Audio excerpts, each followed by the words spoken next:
All right, the good thing is that these guys are fantastic. I'm talking about the under 27. Unlike what we said about the under 17, we did complain. You were of the opinion that we should give them some time. I'm not sure you're still patient with them. Should they go out to the World Cup and lose and play the same way they play? I'm sure by the second game, you probably will be complaining then too. But these under 27 are very confident. We like the way they play. They will be playing the team that comes second in Group B. That takes us to Group B. Group B will have some interesting games to see. South Africa will take on Zambia. Incidentally, these two sides are out, South Africa and Zambia. But the teams to look out for will be Ghana and Mali. Ghana will take on Mali. The winner between Ghana and Mali will top the group, and the loser will come second. We will face the Flying Eagles. Yes, I'll mention something very quickly about South Africa. Remember, they were in under 17.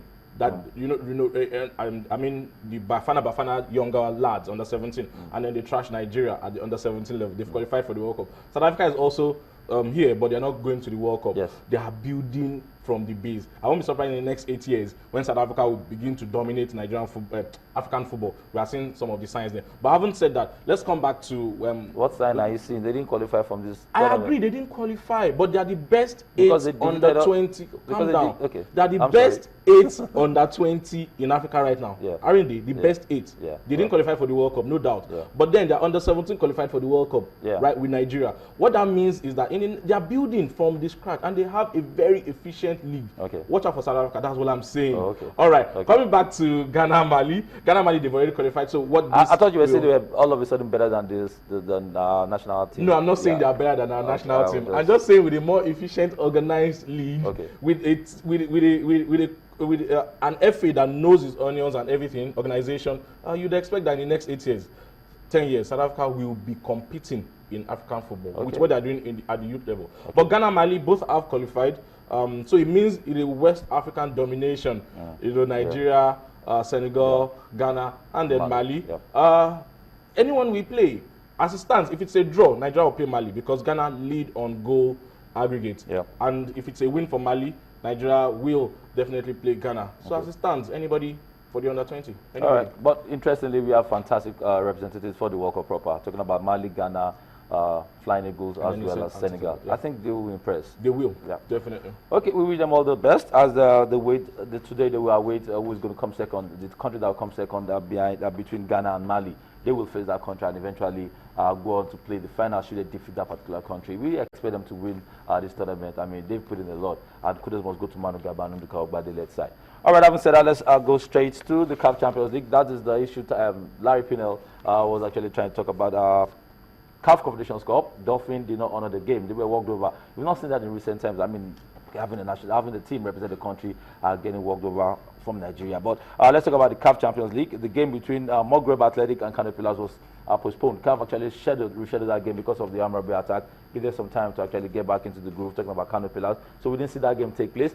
Eyimba will play Smoa later on today.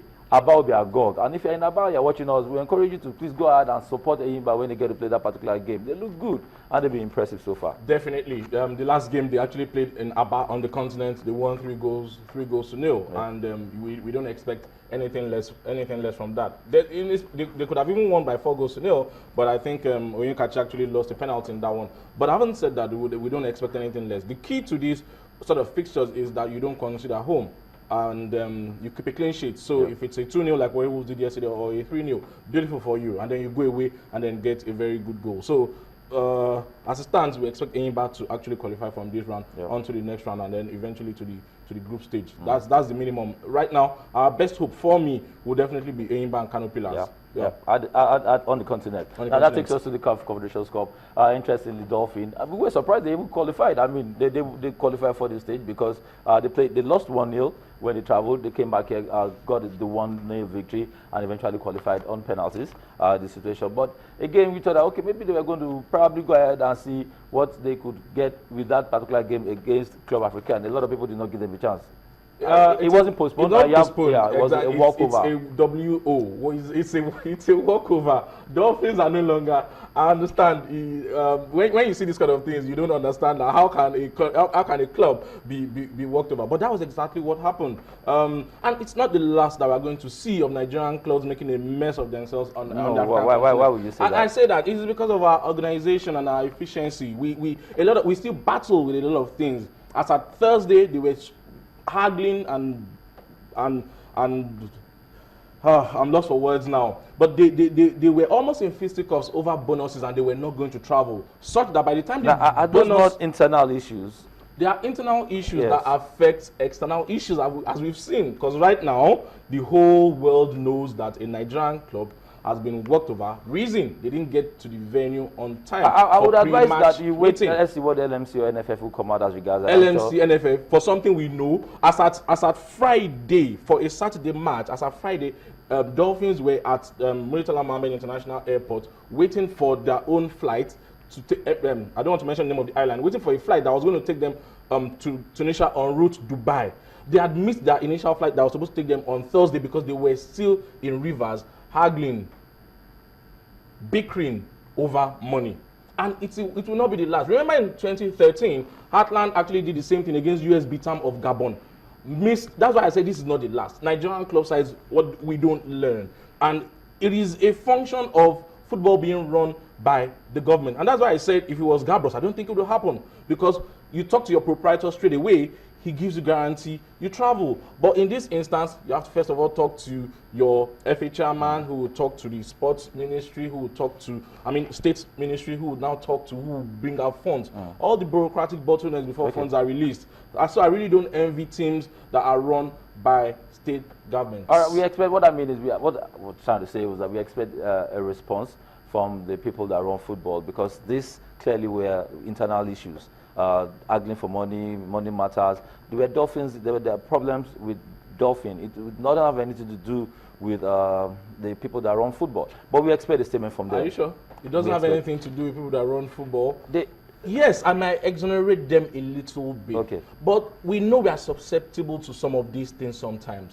So we do have, and I expect that will be one of his work, director of competition, who will ensure that an advanced party will travel for pre-match meeting. If he travels for pre-match meetings, it will be sure that, okay, if they now come to the venue, the game will go on as scheduled. Okay, the other club side that is currently playing in the CAF Competitions Cup will be Warri Wolves. They defeated Dedebit 2-0. Fantastic one. They played in Warri. They've sort of qualified. Well, not exactly. We hope they qualify. Yeah. They kept a clean sheet, very importantly. Yeah. And then Ogeneka Reteba actually scored a goal for them. Bola Salami also scored from the penalty spot. You'd expect that if they go away, they will be able to hold their own and qualify from there. But having said that, Warri Wolves, they've never qualified for the group stage before, and we're hoping that they won't lose carelessly by 3-0 or something. All right, so we wish them all the best. Our Dolphin issue is something that we're going to, I'm not sure we've read the last from this Dolphin situation. Having said all that, let's talk about the EPL. Games were played in the EPL yesterday. So many games were played actually. We saw Crystal Palace defeat QPR 3-1. Arsenal played 3-0 over West Ham United. We saw Leicester City play 0-0 with Hull City. Sunderland against Aston Villa was 0-4 in favour of Aston Villa. West Bromwich Albion defeated Stoke City by a lone goal. And Burnley defeated Manchester City by a lone goal. Well, brilliant results yesterday. First of all, the 3-1 from Crystal Palace. Now we didn't see that coming. And then West Brom actually defeated Stoke as well. Brown Ide amongst the goals. Aston Villa away at Sunderland. Another brilliant result. 2 goals for Agbolahon and then 2 goals for Benteke.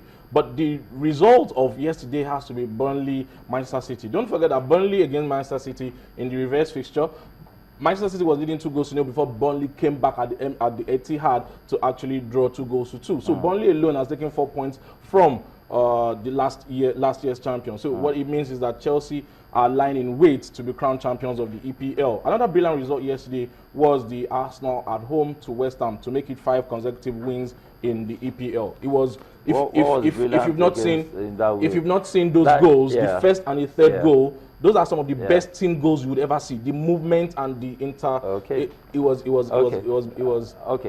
I wish I could give you 5 more minutes to talk about those goals, but we need to round off. Let's talk about the games to expect to see today. Will be Chelsea taking on Southampton. Everton will play Newcastle United, and Manchester United will play to Tottenham Hotspur. It's a game today. Are games that you look forward to. Now, should Chelsea pick up maximum points against Southampton? I mean, it's theirs to grab, so to speak. The trophy is already at Stamford exactly. Bridge right now. What will happen is if they contrive to lose it themselves, but you expect that they should be able to win if they present a good team, not 11 babies. If they can actually play the way Chelsea is renowned to play. Larry is in the mood this morning, right? So let's take a look at the log table. Chelsea are on top with 63 points after playing 27 games. Remember, they have a game in hand. Also in second spot, we have Manchester City. They have 58 points. Arsenal United are third, a point behind Manchester City. They have 57 points. Manchester United occupy fourth spot with 53 points. Should they win the game today against Tottenham Hotspur, they will go about to a point behind Arsenal FC and 2 points behind Manchester City. You could almost say that, look at the league is still open, but like you said, it's for Chelsea to lose. Burnley, QPR, Leicester City occupy bottom 3. That said about the EPL, as we round off, let's take a look at the Spanish La Liga. Espanyol played 0-0 with Atletico Madrid. You would wonder what's wrong with Atletico Madrid right now. Eibar played 0-2 with Barcelona. Rayo Vallecano 3-1 over Granada. Celta de Vigo played 1-2 with Atletico Bilbao. Games to see today, the fixtures will be Almeria taking on Villarreal, Malaga taking on Cordoba, Sevilla taking on Elche, and Real Madrid playing host to Levante. Larry, we need to round off. Definitely. Brilliant result yesterday. Barcelona won 2 goals away. Messi scored for his 31st and 32nd goal of the La Liga, and then his 42nd and 43rd goals in all competition. Ronaldo will be hoping to match, equal, or surpass that today when they play, so that they can close the gap to 1 point ahead of the El Clasico. He did say they were going to play catch-up for the better part of the season. I think so. All right, I would like to say thank you, Larry Wenger. I'm sorry, Larry Pinel. Always a pleasure. All right, we'll go to break. When we do come back, Ken will be back to take you through the rest of the program. Thank you for being a part of this segment. See you again soon.